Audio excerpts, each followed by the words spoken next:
Assalamualaikum warahmatullahi wabarakatuh. Apa kabar anak-anak hari ini?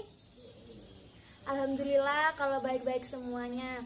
Sebelum memulai pelajaran, marilah kita berdoa terlebih dahulu. Berdoa mulai. Dengan kondisi saat ini, adanya COVID-19, hendaknya kalian tetap di rumah aja ya.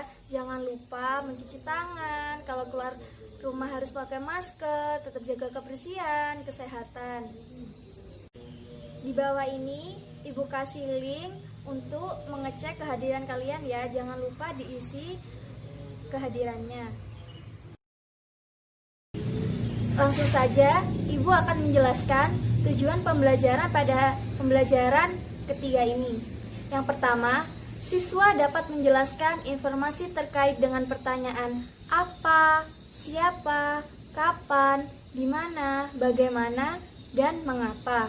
Yang kedua, siswa dapat menuliskan informasi pada teks terkait dengan apa, siapa, kapan, di mana, bagaimana, dan mengapa.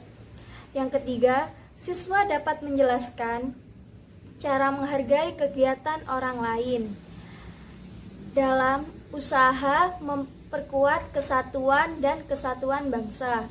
Yang keempat, siswa dapat menuliskan hasil jenis usaha ekonomi yang dikelola sendiri maupun kelompok. Siswa dapat melaksanakan kewajiban, hak, dan tanggung jawab sebagai warga masyarakat. Yang keenam, siswa dapat melakukan sikap tanggung jawab terhadap masalah yang ada. Yang ketujuh, siswa dapat mengetahui tanggung jawab sebagai warga masyarakat terhadap masalah yang ada. Yang ketujuh, siswa dapat menunjukkan akibat yang terjadi jika masyarakat tidak bertanggung jawab terhadap masalah yang ada. Sekian tujuan pembelajaran hari ini. Langsung saja Ibu akan menyampaikan materi pada pembelajaran ini. Kelurahan Babakan Pasar meluncurkan gerakan pungut sampah. Agar masyarakat sadar dengan kebersihan lingkungan, terutama masalah sampah, Kelurahan Babakan Pasar mengajak warganya dalam program Gerakan Pungut Sampah atau disebut dengan GPS. Lurah Babakan Pasar, Rokib Al-Hundri, menyatakan GPS ini merupakan program pemerintahan kota atau Pemkot Bogor pada tahun 2016. Program ini bertujuan agar kota Bogor terbebas dari sampah. Karena masalah sampah merupakan tanggung jawab seluruh masyarakat. Sampah ini bukan hanya tanggung jawab pihak kelurahan atau orang per orang, tapi tanggung jawab bersama kita semua.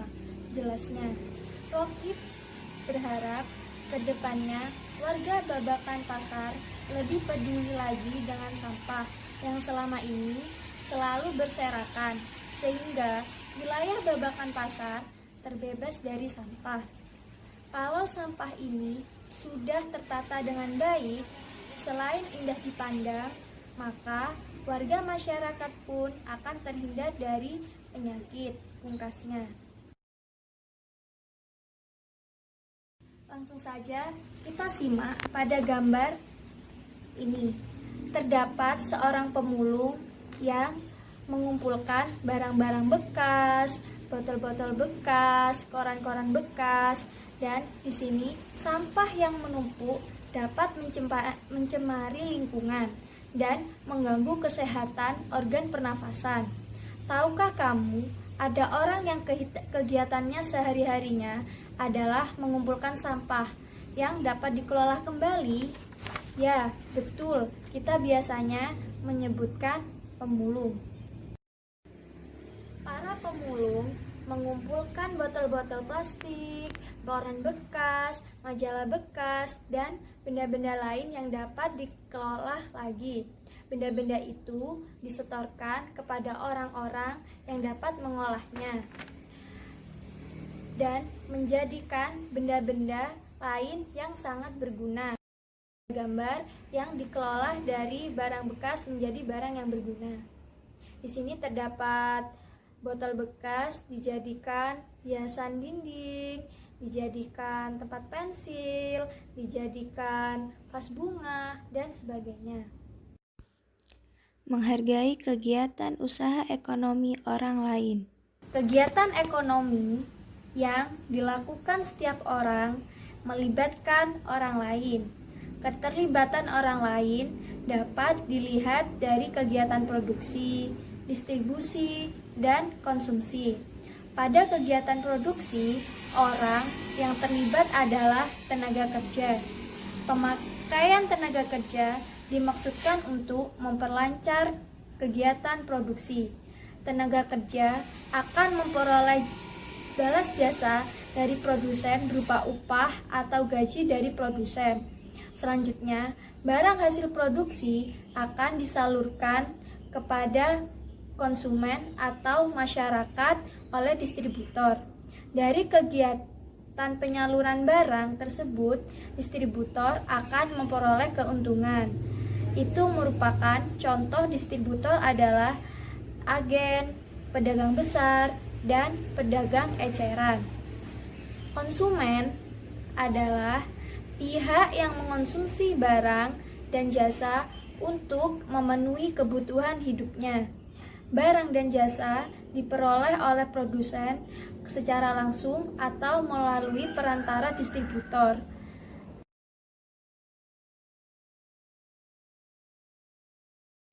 Kemudian, ketiga pelaku kegiatan ekonomi tersebut akan saling berhubungan, membentuk arus diagram ekonomi. Setiap pelaku kegiatan ekonomi memiliki peran masing-masing yang saling menguntungkan. Menurut kodratnya, manusia berperan sebagai makhluk sosial dan makhluk ekonomi. Sebagai makhluk sosial, manusia akan berhubungan dan berinteraksi dengan manusia lain. Sebagai makhluk ekonomi, manusia akan melakukan kegiatan ekonomi dalam upaya memenuhi kebutuhan hidupnya. Dalam kehidupan sehari-hari, baik sebagai makhluk sosial maupun makhluk ekonomi, manusia hendaknya memiliki etika moral. Dengan etika moral, manusia dapat menghargai setiap kegiatan ekonomi yang dilakukan oleh orang lain. Nah, sekarang amatilah pakaian yang kamu kenakan. Bagaimana berlangsungnya proses produksi pakaian? Proses penghasilan pakaian membutuhkan waktu yang sangat lama. Untuk membuat pakaian, produsen pakaian membutuhkan bahan baku. Yang pertama berupa kain dan benang. Kain dapat diperoleh dari perusahaan permintaan benang. Bahan baku benang berupa kapas yang dihasilkan dari perkebunan tanaman kapas. Bahan baku benang berupa kapas yang dihasilkan dari perkebunan tanaman kapas. Untuk menjadi benang, kapas dipintal terlebih dahulu. Kemudian, benang ditenun di pabrik tenun hingga menjadi kain. Selanjutnya, kain dapat dibuat pakaian oleh penjahit. Begitulah proses panjang produksi pakaian.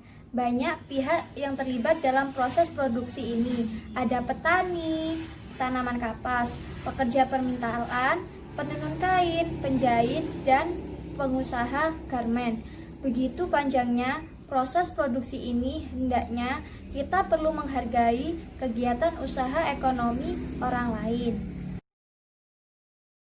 Sekian materi yang dapat Ibu sampaikan. Dapat Ibu simpulkan pada materi pembelajaran hari ini. Yang pertama, kita hendaknya membuang sampah pada tempatnya. Yang kedua, kita harus menghargai setiap jasa atau jenis usaha yang dilakukan oleh masyarakat. Dan kita harus tetap bersih terhadap masalah-masalah yang ada di masyarakat. Nah, pada pembelajaran hari ini masih ada yang ditanyakan atau yang belum dipahami anak-anak? Oh tidak. Apabila masih belum jelas atau masih ada yang dipertanyakan dan kurang paham, bisa langsung hubungi ibu ya. Dan selanjutnya kalian kerjakan tugas yang ibu kasih di bawah ini. Kalian bisa langsung klik dan kalian bisa mengerjakan langsung. Selamat mengerjakan, tetap semangat anak-anak. Ibu akhiri, wassalamualaikum warahmatullahi wabarakatuh. Kalian tetap semangat belajar dan jangan lupa ya, tetap jaga kesehatan, jaga kebersihan, jangan lupa cuci tangan dan kalau keluar memakai masker. Belajar yang rajin ya.